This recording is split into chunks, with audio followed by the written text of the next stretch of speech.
Ready to roll? Let's do it. Let's do it. You can start a timer for us? I'm going to check the time and then I'm going to mute this bad boy so I don't have a toddler tugging at my wrist for the rest of the session today. It's going always fun. Dad, stop recording your video.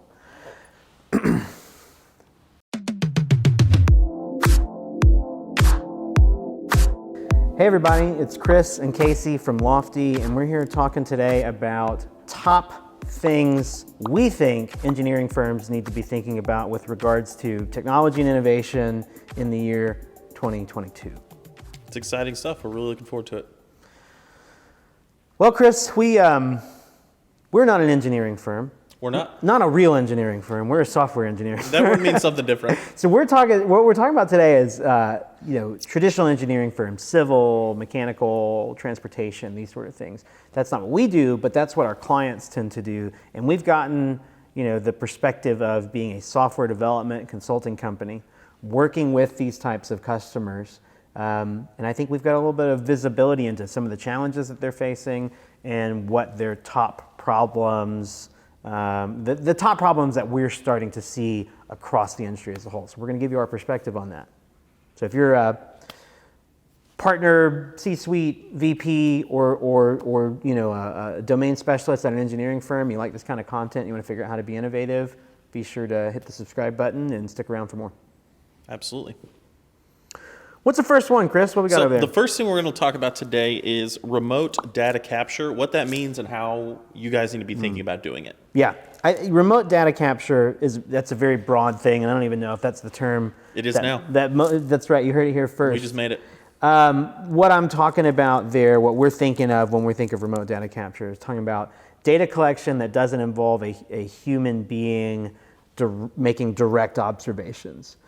So in a lot of engineering scenarios, you may have people coming out and doing direct surveys, or in our experience, we've seen that some folks send people out onto highway bridges and overpasses with a chain, like literally listening to the sounds that it makes. And so that's a place where I think there's a lot of disruption coming, and that we're seeing is using technology to go capture not just those observations, but probably empirically better data and better observations using drones, for example, or other unmanned vehicles. Thoughts?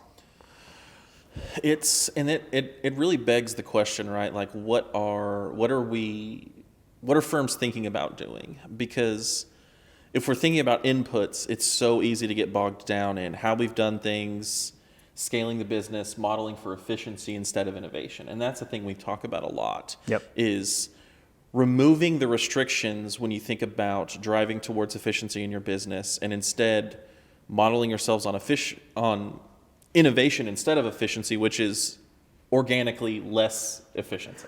We see these things as a spectrum. On one end, you have innovation. On the other end, you have efficiency. And typically, as firms optimize towards efficiency as they scale and grow, because that's what you have to do to scale and grow effectively. It's usually at the cost of innovation, right? And it's really easy, and for the specific example you gave, where we have some domain experience, it's a lot easier to think about how can we get people out to bridges more efficiently? How can we have them test more quickly and more safely? Instead of saying, our job is not to get people into the field more quickly to get this done faster. It's to get better results and to get better data. Then how do we figure that out? And that's when you start saying, we shouldn't have humans involved in the process at all. And that's where we're seeing some really exciting innovation in this area, is people saying, let's talk about outputs. And that's what we need. What are new ways we can get those outputs? And what are the ways which we can MVP that with hardware off the shelf, or hardware off the checkout bin in Amazon, or wherever it is we're getting our gear, and how can we rethink the process entirely, focusing exactly on outputs? I mean, we've seen clients that are like literally, maybe not literally, but as close as you can get to duct taping a GoPro to an RC car that they got at Harbor Freight, and using that in a data capture scenario. And so I think that's really key. There's more to it than just collecting the data that way, but that changes the human element. It's potentially a higher quality data collection, more exhaustive. it's potentially faster and more efficient, right? There's multiple ways to get better outputs. It might be that there's still, in a lot of cases, a human involved. FAA rules with drone, you still have to have a pilot on the ground right now today. Like, let's get real, that's going to change, right? That's going to change. We don't know when, but right now there's still a pilot on the ground operating the vehicle for safety reasons. So it's not like you're taking humans completely out of the loop. It's just how do we give them superpowers to collect that data faster and get better collection. And it's not just imagery like photographs, it's also FLIR, IR, infrared, LiDAR, things like that. All kinds of telemetry that can then be taken out of the field back to the office and analyzed, and that's where the engineering expertise is still critical, right? But the technology is definitely there to collect data in a more effective manner. And it significantly increases the amount of information you catch in your net, right? And so then it's a signal to noise problem. Right? You've got all these data points instead of just Keith coming back and saying, well, we got to redo that one. You've got all this information, you've got all these data points, and you've got to figure out what to do with it, how to do it. And it's a different problem, but it's a much, I don't want to say much more manageable problem, but it's definitely a much more profitable problem for your business to solve. And there's a lot of different ways to slice the benefits there. There's also the safety side of it we haven't talked about, but like literally having to shut a highway down so that someone can go stand in the middle of the highway and make a visual observation. Like, I think we can all agree that there's a better way to do that. We do have the technology to do that better. So there's just that aspect alone of the safety aspect of it, and disruption to flow of traffic in that scenario. The use of the asset doesn't necessarily have to be disrupted in this as well. Yeah, when you think about infrastructure is up and downtime percentages. Being able to maintain that desired uptime is good for everybody. Everybody wins there. So data capture, I mean, get creative. It depends on your particular corner of the engineering world that you work in, but a lot of either autonomous vehicles or remotely piloted vehicles, and that's not just aircraft, it's boats, submarines, anything. Teamy robot back here. We've talked about sending him into a clean room with a LiDAR rig strapped to his back. And that's where I think it gets really exciting, and where stakeholders and decision makers can empower their trusted team members to go out and surface those ideas for them, right? There's a lot of people that, once you've been in your third and fourth decade of doing a process, it can become really hard to rethink it. And there are people in your organization who have these answers already and who are waiting for somebody to be an internal advocate to bring that to the decision-making team. And one of the easiest ways to kind of kickstart this into rocket mode for your firm is to identify those internal team members who are on that edge already for you and are just looking for someone to help them be an internal advocate to get this to stakeholders, because there's people on your teams already, and we work with these teams a lot, right? People come to us, they've got an idea or the kernel of an idea, and we help them identify who those internal stakeholders are, or take that kernel of an idea from scratch and then build something that's a viable solution for the business. A lot of our clients start with us purely in the strategic planning side of things. It's like we have a nugget of an idea. Now we need to go build a strategy around it and tell the story to actually enable the prospect of going out and building and scaling this. And I think this is a great segue into the second topic we're going to talk about, which is about hiring and employee retention. And I've got some specific thoughts on that, but just in general, you've got folks in your firm right now that want to do these innovative things, right? They're exploring it, they're seeing about it, they're hopefully watching content like this. Stick with it, we'll get you there. They're seeing these things, and they're, again, boots on the ground, they're domain experts. They want to be a part of this, and if you don't enable them to be a part of this, you're going to have a retention problem, because they're going to go find ways to chase these more effective ways of doing business. Hiring and retention is a problem across the board for everyone on Earth in 2022. If you haven't heard, we're all dealing with the Great Resignation, as it's being referred to, and those sort of things. And engineering firms are no different.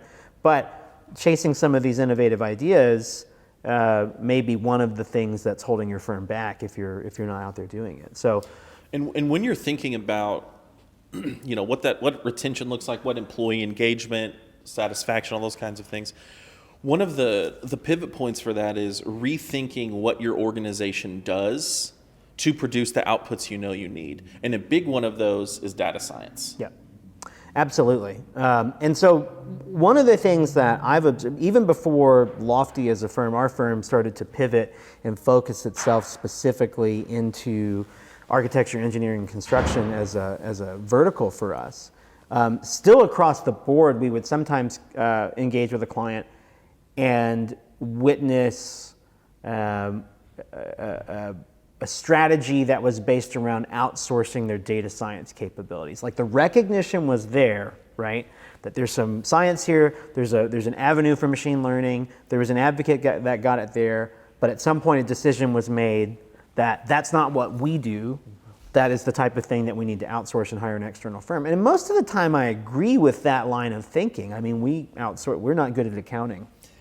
We outsource that, right? That's not what we're here to do. Certainly if we were an accounting firm, that would be a different story. But when it comes to data science, it's so tightly coupled to your domain that I have yet to see it go well when someone outsources data science capabilities to an outside firm. Maybe for some quick R&D to get some baseline, but you got to bring that in-house because the external firm is not going to have your day-to-day knowledge of the subject. And it needs to take into account all the aspects of your business, how you're collecting data, right? I've seen cases where someone outsources their data science capabilities and they get a working model, but the model itself can't be run within the organization because it requires data collection techniques that the organization is not capable of, right? Yeah. It didn't take in the constraints of the business as it was being built. And so I think from an asset perspective of all the things that you outsource, data science, machine learning, like building algorithms, this is way too close to your business domain to let that sit outside the organization. That's something you really need to own in-house. And there's a lot you can outsource around that in the periphery of it. The implementation of that can be outsourced. Shameless plug, that's what we do. Yep. But that, and I believe in that, obviously, because that's the problem that we exist to solve. But I would never, we have not built a data science practice internal at Lofty because I don't believe in it. I don't think it's going to work. I just don't. And to your point, there's so much that good data science does that is so tied to the outputs your business needs. And to think that you can just Lego block, plug and play that, it's not that no one's ever done it, and it's not that no one's ever made it work. It's that that's a really heavy lift. Yeah. And I think, around the conversation specifically of employee retention and culture building, being able to put the best of your team and your implementers with just the deep knowledge of your domain that people have once they get ingrained into culture and have seen how the sausage gets made year after year, Yep. being able to put them with cutting edge researchers and scientists, you can't beat that. Like, Yep. You're going to win every time. And the companies that are doing that, we're seeing them be successful across the industry and all the verticals that we're partnering with and looking at. It makes a significant difference to have those two things in a hand-in-glove relationship. And I guess it's worth it to point out, I mean, the interplay between the first thing we talked about, the data collection automation, using remote technology to collect information in the data science, these two things kind of go hand in hand. You mentioned it becomes a signal to noise problem. And that's where the data science comes Exactly. in. You go collect a robust amount of information that can't be collected by human observation, but then you need to go process that with machines to actually get the end result of those two things working together produces a better outcome than a human being alone could generate, or at least at any sort of scale, right? And the really exciting thing for your business when you guys think about opportunities for growth and expansion and acceleration is that if you had just taken all of that data and just given it to an outside firm, they would return to you the information you asked them for. Right. And maybe nothing else. Yeah. Whereas when you've got internal team members who are stakeholders, who are trying to improve, who care about what happens, they're going to go, hey, we've solved this problem, but what we didn't realize is now we've got this huge data set with 75% of a solution to this problem. Mm-hmm. Now let's figure out how to package it. Let's figure out how to package as a product. This is how we can sell it to our consumers. Yeah. This is what we can turn it into when it's a standalone product. And you're not going to get that when you outsource that. You're Totally. just not. Frankly, you shouldn't be thinking about that as a capital expense anyway, right? You don't solve that problem once. Even if you could get it solved really well, the problem space is going to evolve as the data collection techniques change, the world changes, the capabilities are going to change, the needs of the firm and your customers are going to change. That is not a static problem set. It's something you're going to be investing in over and over indefinitely once you make that decision. But yeah, I think it's critical. And really, I have an example of why. And this is my next point that I want to get home that you all need to be thinking about in these firms, is that you are facing competition from data firms, period, full stop. You may not think you are. Anecdotally, one of our clients who is partnered with their parent organization is a large national player, big, well-known engineering firm that went out to a bid on, I forget, because I'm not so close to the inside of the industry. You guys are going to know what it's called, but it's essentially like an open call type contract where multiple firms get selected, and then as problems come up that fit the space of that contract, they go and execute individual SOWs. But multiple people line up for it. I think they were picking like 5 firms. And the engineering firm looked at it and said, we've worked with them before. We know this well. We do actually have the data science capabilities, and took a very traditional approach at responding to that bid. And they said, they're picking 5 people. And honestly, I can't even think of 5 people who are going to go out for this. It's going to be easy. Yeah. And they didn't even show in the results. They didn't make it into the top 5. Not a single traditional engineering firm did. This particular bid was around automation and data collection, around like traditional civil engineering problems, but no traditional civil firms won the bid. And at least one that we're aware of was very confident that this was a shoe-in thing for them. And I think it was kind of an embarrassing experience, but also one that opened their eyes very rapidly to the fact that they're not competing with, such and such and company, LLP, the other engineering firm across town. Yeah. They're competing with an analytics firm out of Boston, right? That's who's coming in and winning some of these big bids like this. And you got to be thinking about that, because if you don't, you're gonna get blindsided. Embarrassing is one thing, but also you're gonna lose business, right?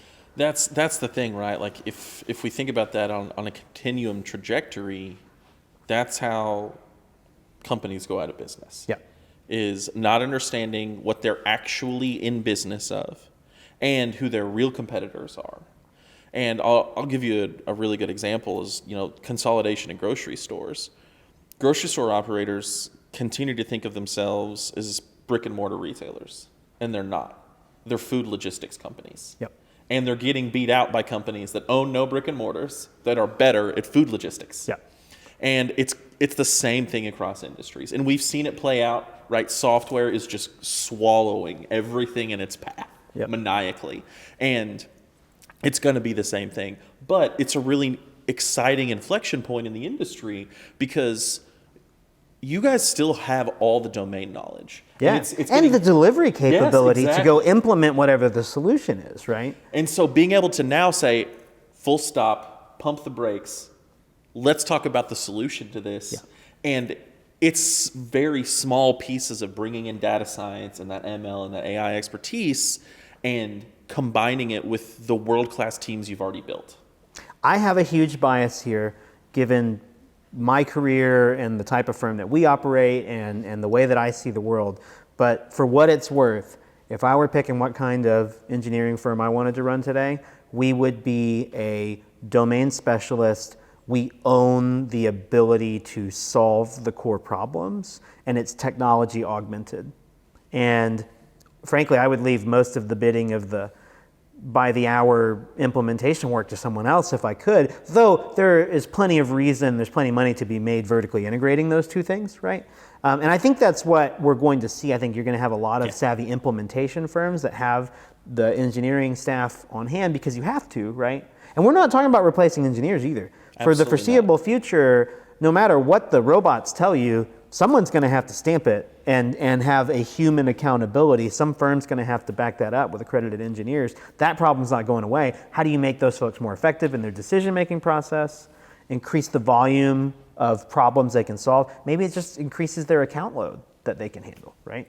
And that's what you're doing, right? We talk about this a lot, right? Like building a super suit for the really smart people in your team. The Iron Man suit. Building an Iron Man suit for the really smart people in your team. No one is getting replaced. The smart people just have more information to continue being smart and continue making amazing decisions for your business. And they're so uniquely situated too, once that noise floor gets raised on the data that's being collected, they're right there in the front to say, I have the knowledge, I have the training, the experience to start surfacing Yeah. the signal through there Yep. and things that we weren't even looking at. And that is another really exciting way that you guys can position your businesses to be successful with the teams you've already got in place. Love it.